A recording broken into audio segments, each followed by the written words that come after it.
we need to talk. You've probably seen the whole Wanyang aesthetic tech era on the internet and the flawlessness advocated by these creators. But when the admiration for the photogenic girl gives birth to toxic trends and unrealistic standards, we need to talk about it. Hi everyone, it's Yaren here, and in today's video, I'll be talking about the tech era of toxic Wanyungism preachers on the internet and the pure harm it has caused. However, before beginning the video, I'd like to make two things very clear. One, I myself am a Wanyungism girly and have Pinterest accounts and a YouTube channel for the same.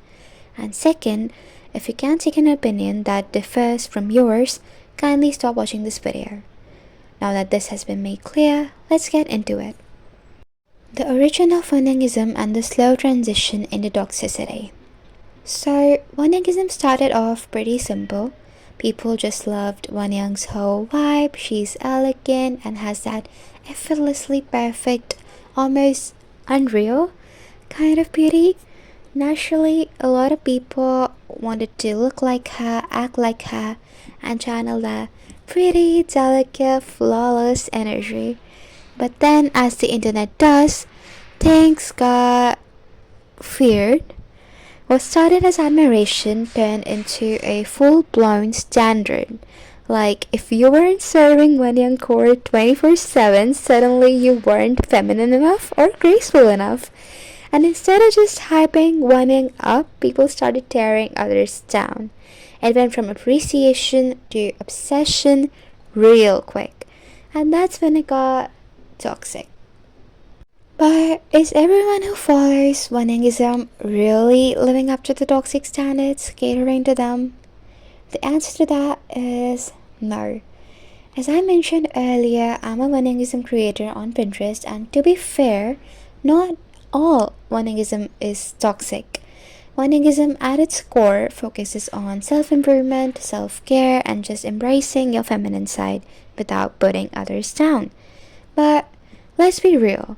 The internet loves drama, and the toxic side of Wanyungism is what we always see on the internet. Instead of, hey, let's be inspired by Wanyang's confidence, it's more like, if you're not dainty, thin, and effortlessly perfect 24/7, you're failing as a woman. And because negativity spreads faster, the toxic takes always overshadow the healthier ones, making Wanyungism seem like a giant, unrealistic pressure cooker instead of just, a way to improve and become the highest version of yourself. As a creator myself, and based on my interactions and experiences with other Wanyungism creators, I can tell you one thing. Most of us are genuinely trying to help others navigate the path and lifestyle of Wanyungism in a healthy manner, while also constantly trying to improve our own selves, because that is the only way we can help others too, if we're good ourselves. You can look at us like self-help and self-improvement accounts. We're not perfect, we're just like you, and most of us are literal teenagers between 15 to 18 years of age. I understand our responsibility to provide our audience with healthy advice, but like every social media trend that has ever emerged, there's a downside to everything, and Wanyungism is no exception. The scariest part of toxic Wanyungism is how it pushes impossible beauty standards, sometimes subtly and sometimes not so subtly. A lot of content in this space glorifies extreme thinness, whether it's through what I eat in a day videos with barely enough food or comments praising only the skinniest, most delicate looking girls. And the worst part? Sometimes it's not even intentional. People might think they're just admiring Wanyang's features, but in reality, they're fueling unhealthy comparisons that make others feel like they're never enough. Then there's the straight up bullying, mocking people for eating too much, for not looking fragile enough, or for simply existing in a body that doesn't fit the Wanyang mold. Instead of just being inspired by her, people start tearing themselves and each other down, creating insecurities that shouldn't even exist in the first place. It's a dangerous cycle, and it's why we really need to be mindful about the way we engage with these trends. And we have to talk about the over consumerism that comes with toxic Wonyoungism. That is the thing that bothers me the most about this whole trend, this whole lifestyle. Like, suddenly, if you're not using a 15-step skincare routine with the latest glass skin serum, a $50 lip oil, and a very specific shade of pink blush, you're just, I don't know, failing at life?